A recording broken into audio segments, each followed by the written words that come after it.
नमस्कार दोस्तों।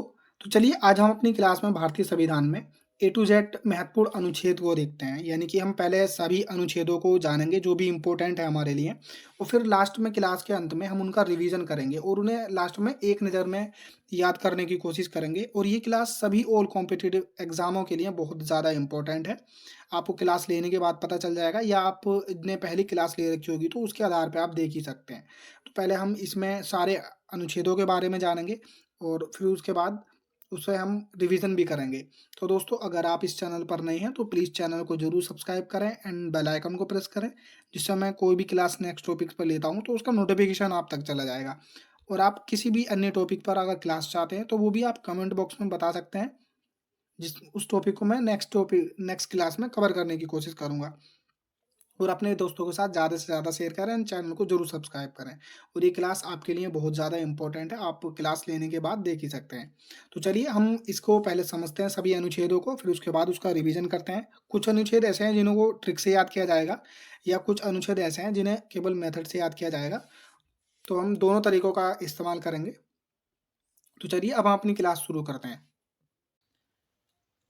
तो चलिए दोस्तों अब हम अपनी क्लास शुरू करते हैं और इसमें हम समझते हैं। और ये क्लास सभी ऑल कॉम्पिटिटिव एग्जाम के लिए बहुत ज़्यादा इंपॉर्टेंट है। इससे पहले आपने कई क्लासें ली होंगी पॉलिटी पर या अन्य सब्जेक्ट पर, इसी चैनल पर अवेलेबल है और उनका मैं लिंक जो है ना इसी वीडियो के डिस्क्रिप्शन में अवेलेबल करा दूंगा। तो चलिए पहले हम इन सब आर्टिकल को समझते हैं और उसके बाद हम इसे याद करेंगे, रिवीजन के माध्यम से देखेंगे। और जिनकी ट्रिक हो सकेगी उन्हें ट्रिक्स के माध्यम से याद करेंगे, या जिनको याद ही करना पड़ेगा उन्हें याद ही किया जाएगा। तो चलिए हम पहले देखते हैं अनुच्छेद 1 के विषय में, जो संघ का नाम और राज्य क्षेत्र की बात करता है। यानी कि अनुच्छेद 1 जो है वो अनुच्छेद 1 संघ का नाम और राज्य क्षेत्र की बात करता है। अनुच्छेद 2 जो है नए राज्यों का प्रवेश या स्थापना की बात करता है। हम इसमें बहुत अच्छे से माध्यम से समझेंगे, याद करने का तरीका देखेंगे। तो अब आप ये मत कहने लगना कि 3 के बाद 5 कैसे आया डायरेक्ट, या 5 के बाद 10 कैसे आया। तो उसका तात्पर्य ये है कि ये जो इम्पोर्टेंट आर्टिकल है वो इस क्लास में लाने की कोशिश की गई है। एक इम्पोर्टेंट कहने का मतलब यहाँ पर ये है कि जो पिछले एग्जामों में पूछे गए क्वेश्चंस हैं पॉलिटी से रिलेटेड, तो उन क्वेश्चनों को इसमें शामिल करने की कोशिश की गई है। तो चलिए अब हम देखते हैं अनुच्छेद 3 के विषय में, जो नए राज्यों का निर्माण और वर्तमान राज्यों के क्षेत्रों, सीमाओं या नामों में परिवर्तन की बात करता है। यानी कि किसी भी नए राज्य का निर्माण होता है या वर्तमान राज्य के क्षेत्रों, सीमाओं या नामों में परिवर्तन होता है, वो अनुच्छेद 3 के तहत होता है। तो अब हम बात करते हैं अनुच्छेद 5 के विषय में। जो भाग 1 था वो अनुच्छेद 1 से 4 के मध्य आता है। यानी भाग जो है 1 जो है उसमें अनुच्छेद 1 से 4 तक आते हैं। भाग 2 नागरिकता, जो अनुच्छेद 5 से 11 के बीच आते हैं। तो हम भाग 2 के विषय में देखते हैं, जो नागरिकता से संबंधित है। अनुच्छेद 5 जो है संविधान के प्रारंभ पर नागरिकता की बात करता है।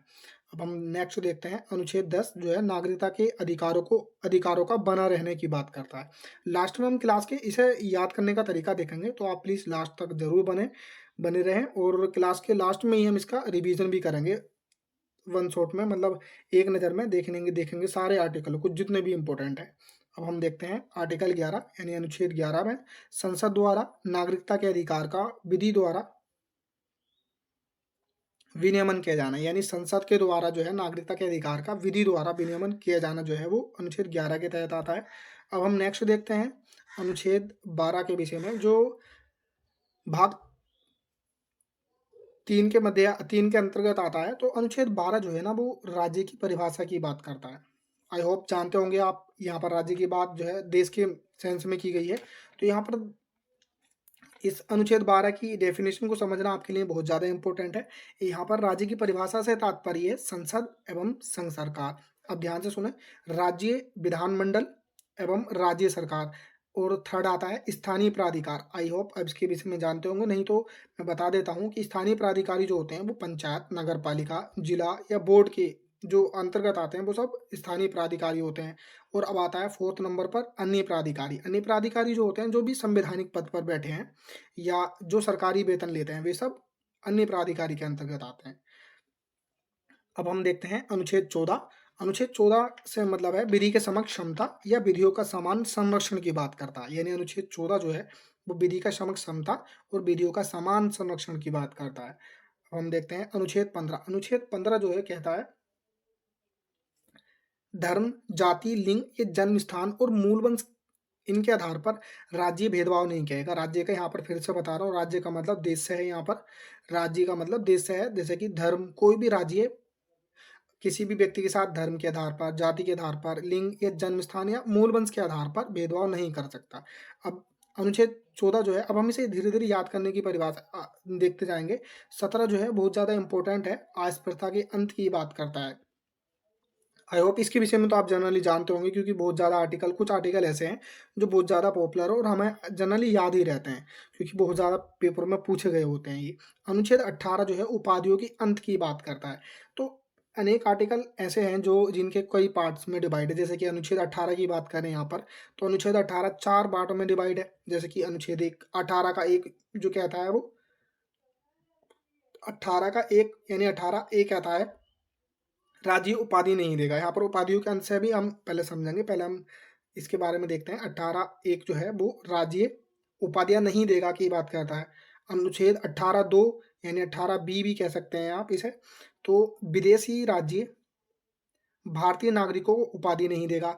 और अनुच्छेद 18 तीसरा कहता है कि राष्ट्रपति की अनुमति के बिना उपाधि नहीं देगा कोई भी। अनुच्छेद 18 का 4 कहता है अगर किसी विदेशी राज्य किसी भारतीय या विदेशी को कोई भेंट देना चाहे तो भी राष्ट्रपति की अनुमति से देता है। तो अब हम चलिए इसे देखते हैं। इसका ही एक अपवाद है, जैसे कि आपको जिसमें इसमें कह रखा है कि उपाधियों का अंत, लेकिन इसमें एक अपवाद है, सेना और शिक्षा के क्षेत्र में उपाधि दी जा सकती है। आप इसे ऐसे रिलेट कर सकते हैं। अब इसका थोड़ा सा मैं आपको समझाने की कोशिश करता हूँ, आई होप आपकी समझ में आ जाएगा। जैसे कि अब इसे आप भारत रत्न से जोड़ कर देखें एक बार। भारत रत्न के बारे में आप जानते होंगे कि 1954 से प्रारंभ हुआ था भारत रत्न देना, लेकिन 1977 में पीएम मोरारजी देसाई की सरकार पीएम मोरारजी देसाई जी की सरकार में इसे बंद कर दिया था किसी कारणवश, लेकिन 1980 से फिर इसे प्रारंभ कर दिया गया। तो आप ऐसा समझ सकते हैं कि जो भारत रत्न है, भारत रत्न प्राप्त व्यक्ति यानी कि किसी व्यक्ति ने भारत रत्न प्राप्त कर रखा है, तो वह व्यक्ति अपने नाम के पीछे या नाम के लास्ट में अपना भारत रत्न शब्द का प्रयोग नहीं कर सकता। तो यहाँ पर उपाधियों का अंश से बस यही तात्पर्य है कि कोई भी व्यक्ति उपाधि दे नहीं सकता, ना ही ले सकता, बिना राष्ट्रपति की मंजूरी के।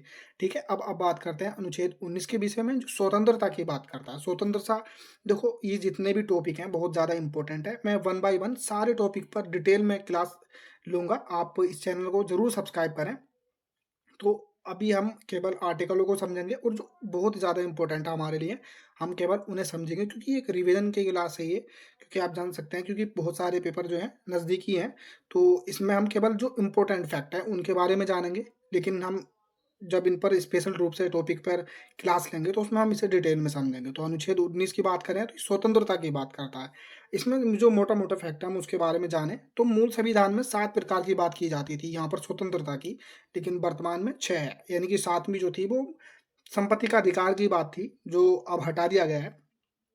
इसके विषय में आप जानते होंगे, तो हम इसके विषय में बाद में ही बात करेंगे, क्योंकि वो बहुत लंबा वीडियो हो जाएगा। इसी वजह से हम केवल जो इम्पोर्टेंट फैक्ट हैं हम पहले के उन्हीं को समझते हैं। अनुच्छेद 20 की बात करें तो अपराधों के संबंध में संरक्षण की स्वतंत्रता की बात करता है। अनुच्छेद 20 जो है अपराध के संबंध में संरक्षण की बात करता है। अब हम नेक्स्ट देखते हैं। अनुच्छेद 21 जो है वो प्राण और दैहिक स्वतंत्रता का संरक्षण की बात करता है। यानी 21 प्राण और दैहिक स्वतंत्रता का संरक्षण की बात करता है। ये जितने भी स्लाइड हैं बहुत ज़्यादा इंपॉर्टेंट है। आई होप इसके विषय में आप समझ ही रहे होंगे, क्योंकि जो आपने पहले क्लासें ली होंगी तो उसके आधार पे भी आप देख ही सकते हैं। और चैनल को जरूर सब्सक्राइब किया करें, इसमें कोई वो नहीं है। तो अब हम देखते हैं अनुच्छेद 22 जो गिरफ्तारी से संरक्षण की बात करता है। अनुच्छेद 23 जो है मानव के दुर्व्यापार और बलात्श्रम का प्रतिषेध की बात करता है। आई होप आप इन शब्दों के बारे में जानते होंगे, आई होप समझ पा रहे होंगे। दुर्व्यापार और बलात्श्रम जो भी होता है इनके बारे में आप समझ रहे होंगे, मैं ऐसी आशा करता हूँ आपसे। अब हम देखते हैं अनुच्छेद 24 के बारे में। तो अनुच्छेद 24 जो है 6 से 14 वर्ष के उम्र के बच्चों से किसी भी खान या कारखाने में काम नहीं किया जा सकता। खान का यहाँ पर तात्पर्य किसी जाति सूचक शब्द को नहीं लिया जा रहा है, खान का यहाँ पर तात्पर्य, आई होप जानते होंगे, खान जो कारखाने वगैरह होते हैं, माइल्स जिनको बोलते हैं, उनके बारे में यहाँ पर बात की जा रही है। अनुच्छेद 25 की बात करें तो अंतःकरण की और धर्म के अबाध रूप से मानने अबाध रूप में मानने, आचरण और प्रचार करने की स्वतंत्रता की बात करता है। यानी कोई भी व्यक्ति अपने धर्म का प्रचार कर सकता है, उसे मान सकता है, ठीक है? इस तरह की बात जो है अनुच्छेद 25 कहता है। अब हम बात करते हैं अनुच्छेद 26 धार्मिक कार्यों के प्रारब्ध की स्वतंत्रता, प्रबंध की स्वतंत्रता। यानी अनुच्छेद 26 जो है वो धार्मिक कार्यों के प्रबंध की स्वतंत्रता की बात करता है। अब हम नेक्स्ट देखते हैं अनुच्छेद 28। अनुच्छेद 28 जो है कुछ शिक्षण संस्थानों में धार्मिक शिक्षा के संबंध में स्वतंत्रता की बात करता है। यानी कुछ शिक्षण संस्थान आप ये जानती हैं, जैसे कि कुछ शिक्षण संस्थान ऐसे होते हैं जहाँ पर केवल धार्मिक शिक्षा को दिया जाता है, तो वो अनुच्छेद 28 के तहत दिया जाता है। इसके बारे में आप ये ऐसे समझें, जो कुछ संस्थानें होती हैं जो अपनी धार्मिक शिक्षा को देती हैं, तो वो अनुच्छेद 28 के तहत देती हैं। अब हम बात करते हैं अनुच्छेद 32 के विषय में। अनुच्छेद 32 जो है संवैधानिक उपचारों का अधिकार की बात करता है। ये इंपॉर्टेंट आर्टिकल इस वजह से होता है क्योंकि अम्बेडकर जी ने, डॉक्टर अम्बेडकर जी के द्वारा इसे संविधान की आत्मा कहा गया है। यानी अनुच्छेद 32 जो है संवैधानिक उपचारों का अधिकार, वो डॉक्टर भीमराव अम्बेडकर जी के द्वारा संविधान संविधान की आत्मा कहा गया है। अब हम बात करते हैं अनुच्छेद 35 जो मूल अधिकारों के संरक्षण के लिए संसद कानून बना सकती है। यानी मूल अधिकारों के संरक्षण के लिए जो है वो कानून जो है संसद बनाएगी। ये इंपॉर्टेंट आर्टिकल है सारे। अनुच्छेद 36 जो है राज्य की परिभाषा वही है, यानी कि राज्य की परिभाषा वही है जो अनुच्छेद 12 में अभी बताई गई है आपको। ये जो बात कहता है वो अनुच्छेद 36 कहता है। अब हम बात करते हैं अनुच्छेद 37 के विषय में। अनुच्छेद 37 जो है डीपीएसपी परिवर्तनीय नहीं है। यानी डीपीएसपी मतलब directive principle and state policy, यानी कि राज्य के नीति निर्देशक तत्व जो हैं वो परिवर्तनीय नहीं है। नेक्स्ट देखें हम अनुच्छेद 38। राज्य जो है ना लोक कल्याण की अभिवृद्धि के लिए, यानी कि हमारा देश जो है लोक कल्याण की अभिवृद्धि के लिए सामाजिक व्यवस्था बनाएगा। यानी कि जो कि हर राज्य आपको देखते हैं जैसे कि बहुत सारी योजनाएं निकाली जाती हैं, वो लोक कल्याण की अभिवृद्धि के लिए की जाती हैं। नेक्स्ट देखते हैं हम। ज़्यादा हम इसमें डीपली नहीं जा सकते क्योंकि क्लास बहुत लंबी हो जाएगी। हम सारे टॉपिक पर, आप टेंशन ना लें, सारे टॉपिक पर आप क्लास दी जाएगी, जितने भी हैं इंपॉर्टेंट टॉपिक हैं सारे कवर किए जाएंगे, आप चिंता ना करें।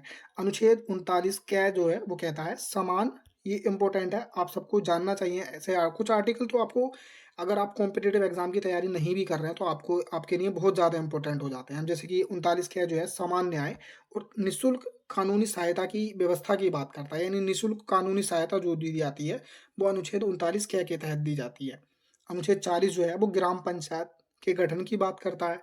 अनुच्छेद 42 जो है रोजगार न्याय संगत होना चाहिए। ये बहुत इंपॉर्टेंट चीज़ है क्योंकि कोई भी व्यक्ति ऐसा रोजगार पाए जिससे कि उसे रोजगार तो मिल जाए लेकिन उसके न्याय संगत ना हो, तो उसके लिए उसका जीवन खतरे में डालना या इस तरह की चीज़ें नहीं होनी चाहिए। तो इसमें कहा गया है रोजगार जो है न्याय संगत होना चाहिए, यानी कि उसके लिए एक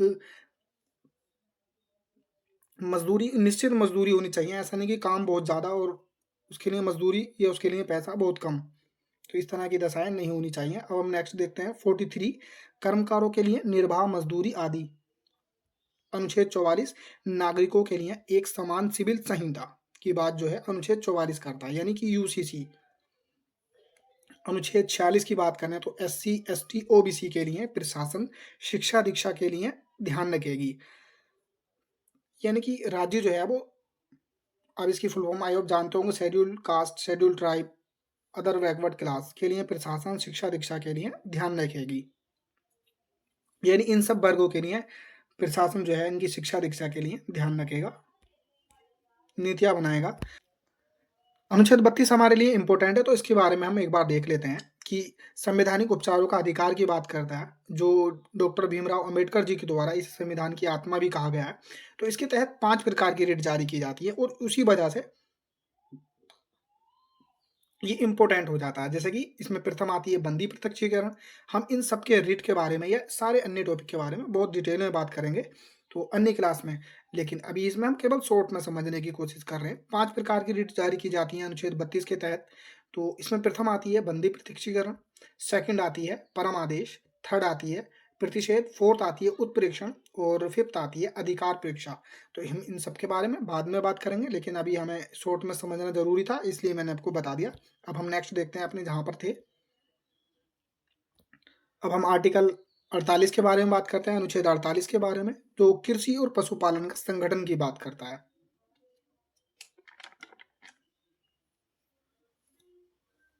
अनुच्छेद 48 जो है कृषि और पशुपालन संगठन की बात करता है।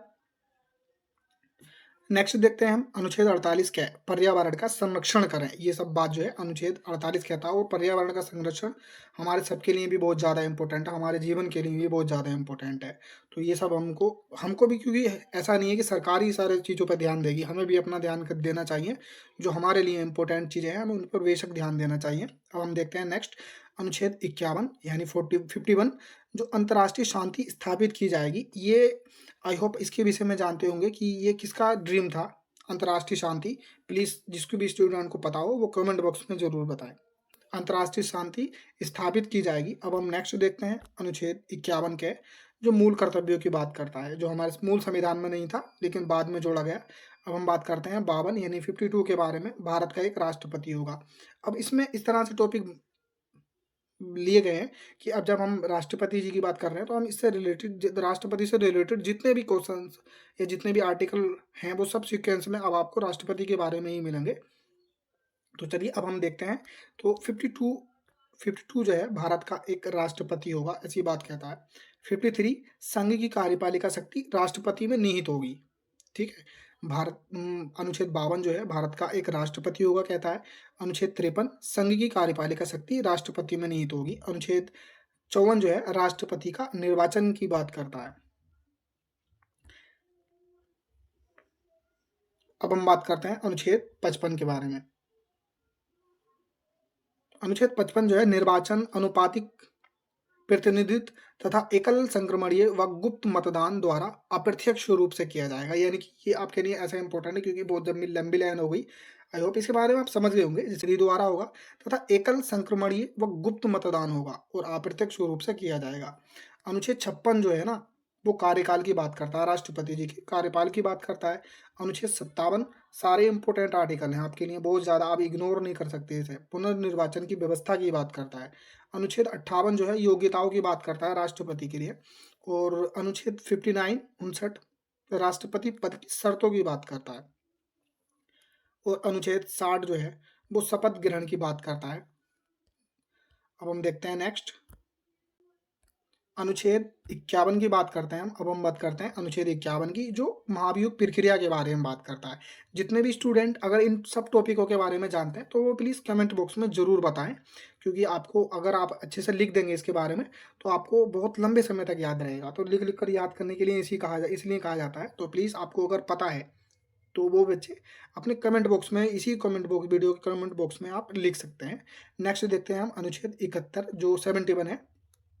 इसके बारे में देखते हैं कि राष्ट्रपति और उपराष्ट्रपति के चुनाव के संबंध में कोई विवाद होगा तो इसका निपटारा न्यायपालिका करेगी जो अंतिम होगा। यानी कि फॉर एग्जाम्पल आप ऐसा एज्यूम करें कि राष्ट्रपति या उपराष्ट्रपति के चुनाव में, राष्ट्रपति के चुनाव में या फिर उपराष्ट्रपति के चुनाव में कोई विवाद होता है, ठीक है। तो इसका जो निपटारा है वो न्यायपालिका करेगी और जो न्यायपालिका का निर्णय होगा वो अंतिम होगा। उसके बाद हम किसी की और की नहीं मान सकते, ऐसा इसमें 71 अनुच्छेद में लिखा है और ये हमारे लिए इम्पोर्टेंट है। अगर आप सोचें कि आपको पॉलिटी पढ़नी है तब भी आप इसे देख सकते हैं कि ये कितना इम्पोर्टेंट आर्टिकल है। ये तो आप खुद भी अपने स्तर पे भी अनुमान लगा सकते हैं कि कौन सा आर्टिकल ज़्यादा इम्पोर्टेंट क्यों होता है हमारे लिए। देखो अब ये अब सेक्शन में बन सकता है कि हो सकता है कि कुछ बच्चों के तो मन में ऐसा आएगा कि राष्ट्रपति के चुनाव में कोई विवाद हो ही नहीं सकता क्योंकि इतनी बड़ी व्यवस्था है। ऐसा नहीं है, हो भी सकता है। तो उसका भी निपटारा करने के लिए ये अनुच्छेद 71 है जिसमें कहा गया है राष्ट्रपति और उपराष्ट्रपति के चुनाव के संबंध में कोई विवाद होगा तो इसका निपटारा न्यायपालिका करेगी जो कि अंतिम होगा। 72 की बात करते हैं अनुच्छेद, तो वो राष्ट्रपति का क्षमादान की शक्ति की बात करता है। तो चलिए अब हम बात करते हैं 72 के बारे में, यानी राष्ट्रपति की क्षमादान की शक्ति के बारे में। तो राष्ट्रपति की क्षमादान की शक्ति 5 प्रकार की होती है। और जब भी स्टूडेंट सीरियस है, जो भी स्टूडेंट सीरियस हैं वो बच्चे इसका जवाब जरूर देंगे कि क्षमादान की शक्ति वो 5 प्रकार की होती है, वो कौन कौन सी होती हैं। जिन भी स्टूडेंट को पता है वो बताएं, क्योंकि अगर आपको मैं ऐसे ही बताता रहूँगा सब कुछ तो इसमें हो सकता है कि आप इंटरेस्ट ही ना लें। तो इसलिए आपके लिए क्वेश्चंस भी होना बहुत ज़्यादा ज़रूरी है। तो प्लीज़ जो भी स्टूडेंट जानते हैं कि क्षमादान की शक्ति अनुच्छेद 72 के अंतर्गत आती है, लेकिन वो 5 प्रकार की होती है। राष्ट्रपति की क्षमादान जो होते हैं 5 प्रकार के होते हैं। कौन कौन से होते हैं वो आप कमेंट बॉक्स में ज़रूर बताएं। अब हम बात करते हैं 74, यानी कि राष्ट्रपति मंत्रिपरिषद की सलाह के अनुसार काम करेगा। ठीक है? और अनुच्छेद 77 की बात करते हैं, समस्त कार्य राष्ट्रपति के नाम पर माने जाएँगे। जितने भी कार्य होते हैं देश-विदेश में, वो सब राष्ट्रपति के नाम पर माने जाते हैं। 87 की बात हम बात करते हैं अनुच्छेद 87 के विषय में, जो राष्ट्रपति के अभिभाषण की बात करता है। ये 2 बार होता है, अब हम इसे देखते हैं पहले। इसमें प्रत्येक वर्ष प्रथम सत्र की पहली बैठक के बाद होता है। सेकंड, लोकसभा में चुनाव आम लोकसभा में चुनाव के बाद पहली बैठक में जो है ना, दोनों सदनों को संयुक्त रूप से होता है। ये मंत्रिमंडल द्वारा तैयार किया हुआ भाषण है। ये जो अभिभाषण है ना, ये मंत्रिमंडल द्वारा तैयार किया हुआ भाषण है। ठीक है, अब हम नेक्स्ट देखते हैं। अनुच्छेद 108 संयुक्त अधिवेशन की बात करता है। अनुच्छेद 108 जो है संयुक्त अधिवेशन की बात करता है। अब हम बात करते हैं अनुच्छेद 111। अनुच्छेद 111 जो है राष्ट्रपति की वीटो पावर या विधेयकों पर राष्ट्रपति की अनुमति की बात करता है। ये जो वीटो पावर है ना, वो राष्ट्रपति की 3 है। अब आप रिट से मत जोड़ लेना, क्योंकि रिट 5 प्रकार की होती है, वीटो पावर जो होती है वो 3 प्रकार की होती हैं। अब फिर से क्वेश्चन ये है कि जो भी सीरियस स्टूडेंट है केवल उन्हीं के लिए है, फालतू के कमेंट आप ना करें किसी भी प्रकार का। ये उन्हीं स्टूडेंट के लिए, जिसे भी क्लास सही लगे वो आप जवाब दे सकते हैं। तो राष्ट्रपति की वीटो पावर 3 प्रकार की होती है, वो कौन-कौन सी होती हैं प्लीज़ कमेंट बॉक्स में बता सकते हैं। ठीक है, अब हम देखते हैं नेक्स्ट जो आर्टिकल है 123 यानी कि 123 राष्ट्रपति अध्यादेश जारी करने की शक्ति जो है, राष्ट्रपति की अध्यादेश जारी करने की शक्ति जो अनुच्छेद 123 के अंतर्गत आती है। नेक्स्ट बात करते हैं अनुच्छेद 143 यानी राष्ट्रपति न्यायालय से सलाह मान सकता है लेकिन बाध्य नहीं है। यानी कि राष्ट्रपति जो है ना, वो न्यायालय से अपनी सलाह ले सकता है, लेकिन उस सलाह को मानने के लिए राष्ट्रपति जी बाध्य नहीं होता है। ठीक है, कोई सा भी। ठीक है, अनुच्छेद 143 में कहा है राष्ट्रपति न्यायालय से सलाह मान सकता है लेकिन बाध्य नहीं है। यानी कि फॉर एग्जाम्पल किसी भी राष्ट्रपति ने न्यायालय से सलाह ली और उस सलाह को ऐसा नहीं है कि राष्ट्रपति माने ही, अगर उन्हें लगता है तर्क अपने आधार पर तो उसे माने, नहीं तो नहीं भी मान सकते हैं। अनुच्छेद 352 जो है राष्ट्रीय आपात की बात करता है। अनुच्छेद 360 वित्तीय आपात की बात करता है। और हम बात करते हैं अनुच्छेद 356 जो है राष्ट्रपति शासन की बात करता है। अब हम नेक्स्ट देखते हैं अनुच्छेद 355 जो है वो राज्य की सुरक्षा खतरे में हो तो केंद्र का उत्तरदायित्व है कि भी सुरक्षा दे। यानी कि कोई भी राज्य भारत के अंतर्गत अगर खतरे में है उसकी सुरक्षा, तो केंद्र का दायित्व है कि वो उसकी सुरक्षा दे। अब आप इसमें बहुत सारे उदाहरण देखे ही होंगे देश में इसके। अब हम बात करते हैं 359 की, यानी अनुच्छेद 20 और 21 को छोड़कर सभी मूल अधिकारों को निलंबन राष्ट्रपति द्वारा। यानी जब अनुच्छेद 369 में कहा गया है कि अनुच्छेद 20 और 21 को छोड़कर सभी मूल अधिकारों को निलंबन राष्ट्रपति द्वारा किया जाता है। अनुच्छेद 361। चलिए दोस्तों, अब हम बात करते हैं 361 की। उसमें कहा गया है कि राष्ट्रपति व राज्यपाल के लिए विशेष अधिकार। आई होप आप विशेष अधिकार के बारे में जानते होंगे। चलिए हम नेक्स्ट देखते हैं।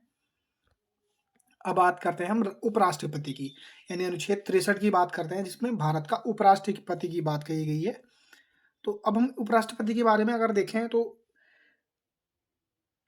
अगर इसकी योग्यता देखें तो राज्यसभा के सदस्य बनने की योग्यता रखता हो। ठीक है, कार्यकाल की बात करें तो 5 वर्ष का होता है। और हम अब बात करते हैं अनुच्छेद 63 की। इसके बारे में हम डिटेल में बाद में ही समझेंगे। अनुच्छेद 63 जो है भारत का उपराष्ट्रपति होगा। अनुच्छेद 64 उपराष्ट्रपति का राज्यसभा का पदेन सभापति होना। यानी कि उपराष्ट्रपति जो है उपराष्ट्रपति का राज्यसभा का पदेन सभापति होता है। ठीक है, अनुच्छेद 66 उपराष्ट्रपति का निर्वाचन की बात करता है। और 67 जो है कार्यकाल की बात करता है, यानी अनुच्छेद 67 कार्यकाल की बात करता है उपराष्ट्रपति जी का। और 69 जो है उपराष्ट्रपति द्वारा शपथ की बात करता है। अब शपथ कौन दिलाता है राष्ट्रपति को, सॉरी उपराष्ट्रपति को शपथ जो है राष्ट्रपति जी दिलाते हैं, तो आप इसे रिलेट कर सकते हैं। अब हम 76 की बात करते हैं, भारत का महान्यायवादी की बात करता है। यानी कि अनुच्छेद 76 जो है भारत का एक महान्यायवादी होगा, इसी बातें करता है।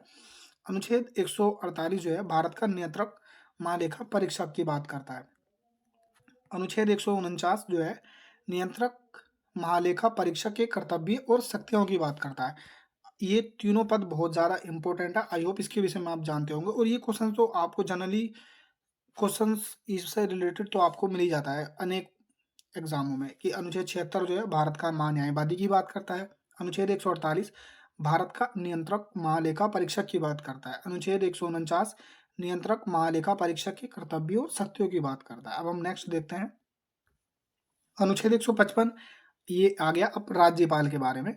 तो अनुच्छेद 155 राज्यपाल की नियुक्ति के बारे में बात करता है। अनुच्छेद 156 राज्यपाल के कार्यकाल के बारे में बात करता है। अनुच्छेद 161 राज्यपाल की क्षमादान की शक्ति के बारे में बात करता है। अब आप इसके विषय में बता सकते हैं कि क्षमादान कितने प्रकार के होते हैं राज्यपाल के, तो आप कमेंट बॉक्स में जरूर बताएं। अनुच्छेद 200 के बारे में बात करते हैं। विधेयकों पर अनुमति या राष्ट्रपति के विचारार्थ आरक्षित करना राज्यपाल का कार्य है। ठीक है। अनुच्छेद 201 की बात करें तो राष्ट्रपति इस पर विचार कर सकता है कि स्वीकार करना है या वापस करना है, यानी कि कोई भी विधेयक पास करना है, स्वीकार करना है या वापस करना है, ये सब राष्ट्रपति की विचार शक्ति पर निर्भर है। अब हम नेक्स्ट देखते हैं अनुच्छेद 164 राज्य में मुख्यमंत्री की बात करता है। अनुच्छेद 175 जो है महाधिवक्ता की बात करता है। अब 79 संसद की बात करता है। अब इन तीनों को आर्टिकल को साथ याद कर एक साथ याद करें आप, जैसे कि इसे लिख सकते हैं सरल सरल से आप जोड़ सकते हैं संसद यानी कि 79, और रे से लोक राज्यसभा जिसको आप रिलेट कर सकते हैं 80 से, और ले को आप जोड़ सकते हैं लोकसभा से जिसे आप 81 से याद कर सकते हैं। अब इंपॉर्टेंट आर्टिकल 266 भारत की संचित निधि की बात करता है, और 267 जो है आकस्मिक निधि की बात करता है। नेक्स्ट देखते हैं हम अब अनुच्छेद 248 अवशिष्ट विधायी शक्तियों की बात करता है, यानी कि अनुच्छेद 248 जो है वो अवशिष्ट विधायी शक्तियों की बात करता है। ठीक है। अब हम देखते हैं अनुच्छेद 249 राज्य सूची के विषय के संबंध में राष्ट्रीय हित में विधि बनाने की संसद की शक्ति, यानी कि राज्य सूची है, जैसे कि 3 सूचियां होती हैं, राज्य सूची, संघ सूची और समवर्ती सूची, तो यहाँ पर उन्हीं की बात की गई है। जो राज्य सूची है उसके विषय के संबंध में राष्ट्रीय हित में विधि बनाने की शक्ति जो होती है ना वो संसद के पास होती है, वो चाहे तो बना सकती है। अनुच्छेद 253 में बात करें तो अंतर्राष्ट्रीय करारों को प्रभावी करने के लिए विधान की बात करता है। तो चलिए अब हम देखते हैं अनुच्छेद 168 जो राज्यों के विधान मंडलों के गठन की बात करता है, यानी अनुच्छेद 168 जो है राज्यों के विधान मंडलों का गठन की बात करता है। अनुच्छेद 169 राज्य में विधान परिषदों का उत्साधन या सृजन की बात करता है। नेक्स्ट देखते हैं 170 विधानसभाओं की संरचना की बात करता है कि विधानसभा किस तरह की होगी, ये जो बात करता है वो अनुच्छेद 170 करता है। सारे इंपॉर्टेंट आर्टिकल है, बहुत ज्यादा एग्जामों से कलेक्ट किए गए हैं। अनुच्छेद 171 जो है विधान परिषदों की संरचना की बात करता है। विधानसभाओं की संरचना जो है 170 में कही गई है, विधान परिषदों की संरचना 171 में कही गई है। अब देखते हैं हम अनुच्छेद 124 के बारे में जो उच्चतम न्यायालय की स्थापना या गठन की बात करता है। अनुच्छेद 124 जो है वो कहता है कि उच्चतम न्यायालय की स्थापना और गठन की बात करता है। अनुच्छेद 126 जो है वो कार्यकारी मुख्य न्यायाधीश की नियुक्ति, हम अब इससे रिलेटेड जितनी न्यायिक प्रक्रिया उससे रिलेटेड ही अनुच्छेद आएंगे यहाँ पर, जैसे कि आप रिलेट कर सकते हैं इसे। तो अब एक बार और देखते हैं हम इसे। अनुच्छेद 124 जो है उच्चतम न्यायालय की स्थापना और गठन की बात करता है। अनुच्छेद 126 जो है कार्यकारी मुख्य न्यायाधीश की नियुक्ति की बात करता है। अनुच्छेद 127 तदर्थ न्यायाधीशों की नियुक्ति की बात करता है। अनुच्छेद 129 जो है उच्चतम न्यायालय अविधिक न्यायालय है। ये क्वेश्चन, ये वाला आर्टिकल बहुत ज्यादा इंपॉर्टेंट है क्योंकि ये भी पिछले एग्जाम में आ रखा है। अनुच्छेद 137 जो है उच्चतम न्यायालय को न्यायिक पुनरावलोकन की शक्ति प्राप्त है, यानी कि उच्चतम न्यायालय को जो है ना सुप्रीम कोर्ट को न्यायिक पुनरावलोकन की शक्ति प्राप्त है। अब हम नेक्स्ट देखते हैं अनुच्छेद 214 की बात करें तो राज्यों के लिए एक उच्च न्यायालय होगा, वो सुप्रीम कोर्ट की बात थी, अब ये राज्यों के लिए बात आई है। तो अनुच्छेद 214 जो है राज्य के लिए उच्च न्यायालय होगा। अनुच्छेद 215 की बात करें तो उच्च न्यायालयों का अविधेयक न्यायालय होना, ये भी इंपॉर्टेंट है क्योंकि कभी कभी घुमा फिरा के आपको पूछ लेगा, तो आपको इसे जोड़ लेना है। अनुच्छेद 224 जो है अपर और कार्यकारी न्यायाधीशों की नियुक्ति की बात करता है, यानी कि अनुच्छेद 224 जो है वो अपर और कार्यकारी न्यायाधीशों की नियुक्ति की बात करता है। अनुच्छेद 224 क्या जो है सेवानिवृत्त न्यायाधीशों की नियुक्ति की बात करता है। अब हम बात करते हैं अनुच्छेद 226 जिस तरह से अनुच्छेद 32 के तहत रिट जारी की जाती है उच्चतम न्यायालय के द्वारा, उसी तरह से अनुच्छेद 226 के द्वारा कुछ रिट निकालने की उच्च न्यायालय की शक्ति होती है, ठीक है। अब हम नेक्स्ट देखते हैं, अनुच्छेद 280 वित्तीय आयोग की बात करता है, यानी अनुच्छेद 280 जो है हमारी, वो वित्तीय आयोग की बात करता है कि एक वित्तीय आयोग होगा। अनुच्छेद 315 संघ और राज्यों के लिए लोक सेवा आयोग, यानी कि संघ के लिए और राज्य के लिए लोक सेवा आयोग। ऐसा भी हो सकता है कि एक लोक सेवा आयोग कई 2 राज्यों के लिए भी हो सकता है, और सेंट्रल के लिए संघ लोक सेवा आयोग, जिसको आप यूपीएससी आप देख सकते हैं, और स्टेट के लिए PCS, union public service commission या पब्लिक सर्विस कमीशन कमीशन। तो अब हम देखते हैं अनुच्छेद 300 के, जो संपत्ति का अधिकार था, आप इसके बारे में अभी आपने देखा ही था। अनुच्छेद 324 की बात करें तो निर्वाचन आयोग का गठन की बात करता है, यानी अनुच्छेद 324 जो है वो निर्वाचन आयोग के गठन की बात करता है। अब हम बात करते हैं अनुच्छेद 338 के बारे में, जो राष्ट्रीय अनुसूचित जाति आयोग की बात करता है।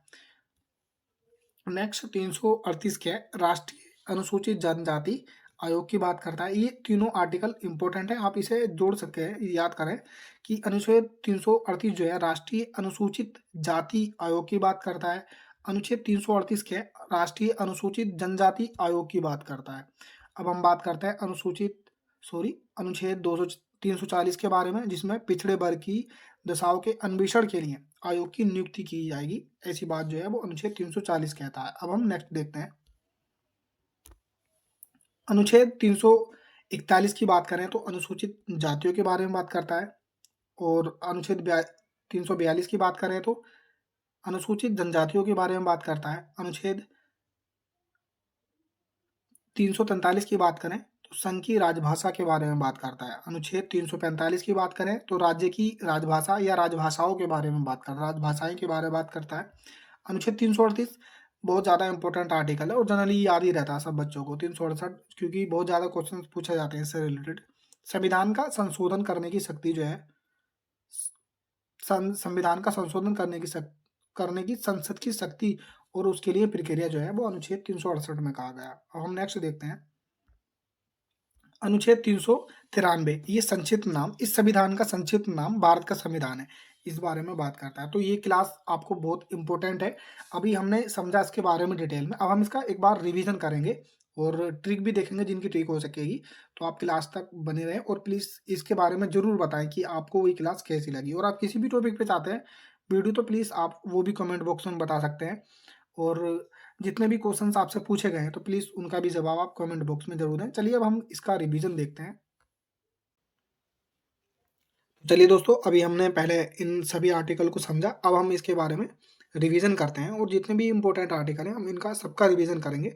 तो अब आप अभी तक आपने क्लास पे ध्यान नहीं दिया तो अब आप अपना ध्यान दे सकते हैं। तो चलिए अब हम देखते हैं अनुच्छेद 1 के विषय में, हम केवल आप इसका रिवीजन करेंगे और आपको केवल इसका आप ध्यान से सुनना है। तो अनुच्छेद 1 जो है संघ का नाम और राज्य क्षेत्र की बात करता है। अनुच्छेद 2 नए राज्यों का प्रवेश या स्थापना की बात करता है। अनुच्छेद 3 नए राज्यों का निर्माण और वर्तमान राज्यों के क्षेत्रों, सीमाओं या नामों में परिवर्तन की बात करता है। अनुच्छेद 5 संविधान के प्रारंभ में नागरिकता की बात करता है।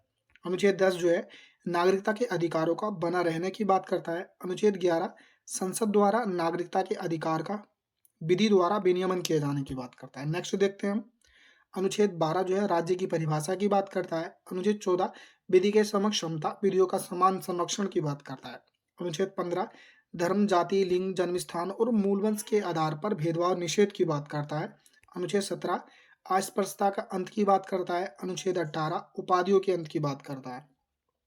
अनुच्छेद 19 में अनुच्छेद 19 में स्वतंत्रता की बात की गई है। अनुच्छेद 20 में अपराध के संबंध में संरक्षण की स्वतंत्रता की बात की गई है। नेक्स्ट देखते हैं हम, अनुच्छेद 21 जो है प्राण और दैहिक स्वतंत्रता का संरक्षण की बात करता है। अनुच्छेद 22 गिरफ्तारी से संरक्षण की बात करता है। अब हम नेक्स्ट देखते हैं, अनुच्छेद 23 मानव के दुर्व्यापार और बालाश्रम का प्रतिषेध की बात करता है। अनुच्छेद 24 जो है 6 से 14 वर्ष के उम्र के बच्चों से किसी खान या कारखाने में काम नहीं कराया जाएगा, इस तरह की बात करता है। अनुच्छेद 25 जो है अंतःकरण की और धर्म के अबाध रूप में मानने, आचरण और प्रचार करने की स्वतंत्रता की बात करता है, यानी धार्मिक स्वतंत्रता की बात जो है अनुच्छेद 25 करता है।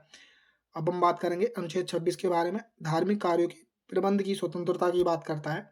नेक्स्ट देखते हैं अनुच्छेद 28 जो है कुछ शिक्षण संस्थानों में धार्मिक शिक्षा के संबंध में स्वतंत्रता की बात करता है।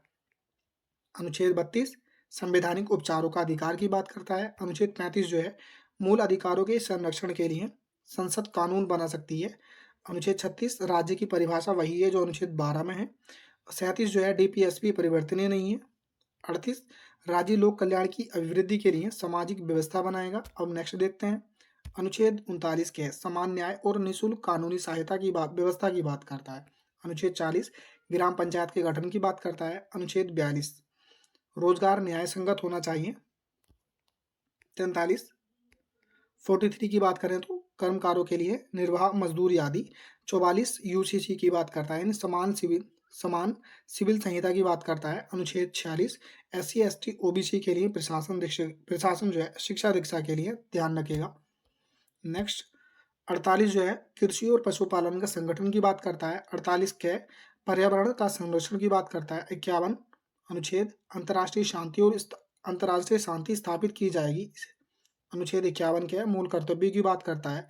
अनुच्छेद 52 भारत का एक राष्ट्रपति होगा। अनुच्छेद 53 संघ की कार्यपालिका शक्ति राष्ट्रपति में निहित होगी। और अनुच्छेद 54 की बात करें तो राष्ट्रपति का निर्वाचन की बात करता है। नेक्स्ट अनुच्छेद 55 देखें, निर्वाचन अनुपातिक प्रतिनिधि तथा एकल संक्रमणीय व गुप्त मतदान द्वारा अप्रत्यक्ष रूप से किया जाएगा। अनुच्छेद 56 की बात करें तो कार्यकाल की बात करता है राष्ट्रपति का। अनुच्छेद 57 पुनर्निर्वाचन की व्यवस्था की बात करता है। अनुच्छेद 58 योग्यताओं के बारे में बात करता है राष्ट्रपति जी की। अनुच्छेद 59 राष्ट्रपति पद की शर्तों के बारे में बात करता है। अनुच्छेद 60 शपथ ग्रहण के बारे में बात करता है। नेक्स्ट देखते हैं, अनुच्छेद 61 महाभियोग प्रक्रिया के बारे में बात करता है। अनुच्छेद 71 जो है राष्ट्रपति और उपराष्ट्रपति के चुनाव के संबंध में कोई विवाद होगा तो इसका निपटारा न्यायपालिका करेगी, जो कि अंतिम होगा। तो अनुच्छेद 72 के बारे में देखें तो राष्ट्रपति का क्षमादान की बात करता है। अनुच्छेद 74 को देखते हैं, राष्ट्रपति मंत्रिपरिषद की सलाह के अनुसार काम करेगा। अनुच्छेद 77 जो है समस्त कार्य राष्ट्रपति के नाम पर माने जाएंगे। अनुच्छेद 87 जो है राष्ट्रपति का अभिभाषण की बात करता है, यानी राष्ट्रपति का अभिभाषण अनुच्छेद 87 में आता है। नेक्स्ट देखते हैं 108 संयुक्त अधिवेशन की बात करता है। 111 राष्ट्रपति की वीटो पावर की बात करता है। अनुच्छेद 123 राष्ट्रपति अध्यादेश जारी करने की शक्ति की बात करता है। अनुच्छेद 143 राष्ट्रपति न्यायालय से सलाह मान सकता है लेकिन बाध्य नहीं है उस सलाह के लिए। अनुच्छेद 352 राष्ट्रीय आपात की बात करता है। 356 राष्ट्रपति शासन की बात करता है। 360 वित्तीय आपात की बात करता है। और हम नेक्स्ट देखते हैं, अनुच्छेद 355 राज्य की सुरक्षा खतरे में हो तो केंद्र का दायित्व है कि भी सुरक्षा दे। अनुच्छेद 359 अनुच्छेद 20 और 21 को छोड़कर सभी मूल अधिकारों का निलंबन राष्ट्रपति द्वारा। अनुच्छेद 361 राष्ट्रपति व राज्यपाल के लिए विशेष अधिकार की बात करता है। नेक्स्ट देखते हैं, अनुच्छेद 63 भारत का उपराष्ट्रपति होगा। अनुच्छेद 64 जो है उपराष्ट्रपति का राज्यसभा का प्रधान सभापति होना। अनुच्छेद 66 उपराष्ट्रपति का निर्वाचन की बात करता है। अनुच्छेद 67 उपराष्ट्रपति का कार्यकाल की बात करता है। अनुच्छेद 69 जो है उपराष्ट्रपति द्वारा शपथ की बात करता है। नेक्स्ट देखते हैं 76 भारत का महान्यायवादी की बात करता है। आप केवल इतना याद कर सकते हैं महान्यायवादी। और 148 भारत का नियंत्रक महालेखा परीक्षक की बात करता है। 149 नियंत्रक महालेखा परीक्षक के कर्तव्य और शक्तियों के बारे में बात करता है। नेक्स्ट देखते हैं हम अनुच्छेद 155 जो राज्यपाल की नियुक्ति के बारे में बात करता है। अनुच्छेद 156 राज्यपाल का कार्यकाल की बात करता है। अनुच्छेद 161 जो है राज्यपाल के क्षमादान की बात करता है। अनुच्छेद 200 को देखें तो विधेयकों पर अनुमति या राष्ट्रपति के विचारार्थ आरक्षित के लिए राज्यपाल विधेयक को रख सकता है। अनुच्छेद 201 राष्ट्रपति इस पर विचार कर सकता है कि वे स्वीकार करे या वापस करे, यानी विधेयक को वापस करे या उसे स्वीकार करे। ठीक है, नेक्स्ट देखते हैं हम अनुच्छेद 164 जो है मुख्यमंत्री की बात करता है राज्य में। 165 की महाधिवक्ता। अब इन तीनों को मैंने कहा था साथ याद करने के लिए, तो आप इसे इसी तरीके से याद कर सकते हैं सरल। तो 79 जो है संसद और र से आता है राज्यसभा जिसको 80 से आप जोड़ सकते हैं। ल से आता है लोकसभा जिसको 81 से आप जोड़ सकते हैं। अब हम देखते हैं 266 भारत की संचित निधि के बारे में बात करता है। 267 आकस्मिक निधि की बात करता है। अब हम नेक्स्ट देखते हैं अनुच्छेद 248 अवशिष्ट विधायी शक्तियों के बारे में बात करता है। 249 राज्य सूची के विषय के संबंध में राष्ट्रीय हित में विधि बनाने की शक्ति जो है विधि बनाने की संसद की शक्ति के बारे में बात करता है। अनुच्छेद 253 की बात करें तो राष्ट्रीय करारों को प्रभावी करने के लिए विधान की बात करता है। नेक्स्ट देखते हैं हम अनुच्छेद 168 जो राज्यों के विधानमंडलों का गठन की बात करता है। अनुच्छेद 169 राज्यों में विधान परिषदों का उत्साधन या सृजन की बात करता है। अनुच्छेद 170 देखते हैं विधान सभाओं की संरचना की बात करता है। अनुच्छेद 171 जो है विधान परिषदों की संरचना की बात करता है। नेक्स्ट देखते हैं हम 124 उच्चतम न्यायालय की स्थापना और गठन के बारे में बात करता है। अनुच्छेद 126 जो है कार्यकारी मुख्य न्यायाधीश की नियुक्ति के बारे में बात करता है। अब हम देखते हैं अनुच्छेद 127 तदर्थ न्यायाधीशों की नियुक्ति के बारे में बात करता है। सबका सीक्वेंस है जिसमें जैसे कि पहले राष्ट्रपति, फिर उसके बाद उपराष्ट्रपति, अब सर्वोच्च उच्चतम न्यायालय की बात की गई है। 129 देखें तो उच्चतम न्यायालय अभिलेख न्यायालय ये इंपॉर्टेंट आर्टिकल हैं सारे, तो आपके लिए बहुत ज़्यादा इंपॉर्टेंट है, प्लीज़ इस पर ध्यान दें अपना। 137 की बात करें तो उच्चतम न्यायालय को न्यायिक पुनरावलोकन की शक्ति प्राप्त है। नेक्स्ट देखते हैं हम 214 तो राज्यों के लिए उच्च न्यायालय की बात करता है। 215 उच्च न्यायालयों का अभिलेख न्यायालय होना। 224 अपर और कार्यकारी न्यायाधीशों की नियुक्ति की बात करता है। 224 क्या है सेवानिवृत्त न्यायाधीशों की नियुक्ति के बारे में बात करता है। 226 जिस प्रकार अनुच्छेद 32 के तहत रिट जारी की जाती है उसी प्रकार हाईकोर्ट उच्चतम न्यायालय द्वारा, उसी प्रकार उच्च न्यायालय द्वारा 226 के तहत रिट निकालने की शक्ति जो है उच्चतम न्यायालय के पास है। नेक्स्ट देखते हैं हम अनुच्छेद 280 की बात करें तो वित्तीय आयोग की बात करता है। अनुच्छेद 315 संघ और राज्यों के लिए लोक सेवा आयोग की बात करता है। अनुच्छेद 300 के ये जनरली याद ही रहता है संपत्ति का अधिकार। अनुच्छेद 324 निर्वाचन आयोग का गठन की बात करता है। अनुच्छेद 338 राष्ट्रीय अनुसूचित जाति आयोग की बात करता है। अनुच्छेद 338 क्या है राष्ट्रीय अनुसूचित जनजाति आयोग की बात करता है। अनुच्छेद 340 की बात करें तो पिछड़े वर्गों की दशाओं के अन्वेषण के लिए आयोग की बात करता है। हम नेक्स्ट देखते हैं अनुच्छेद 341 जो है अनुसूचित जातियों की बात करता है। अनुच्छेद 342 अनुसूचित जनजातियों के बारे में बात करता है। अनुच्छेद 343 संघ की राजभाषा के बारे में बात करता है। अनुच्छेद 345 देखें तो राज्य की राजभाषा या राजभाषाएं। अब 368 को देखें तो संविधान का संशोधन करने की संसद की शक्ति और उसके लिए प्रक्रिया की बात करता है। नेक्स्ट देखते हैं हम लास्ट 393 संक्षिप्त नाम, इस संविधान का संक्षिप्त नाम भारत का संविधान है।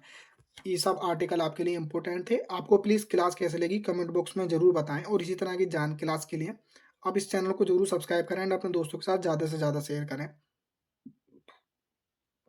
आप किसी भी अन्य टॉपिक पर अगर क्लास चाहते हैं तो वो भी आप कमेंट बॉक्स में बता सकते हैं और प्लीज़ क्लास के बारे में फीडबैक जरूर दें।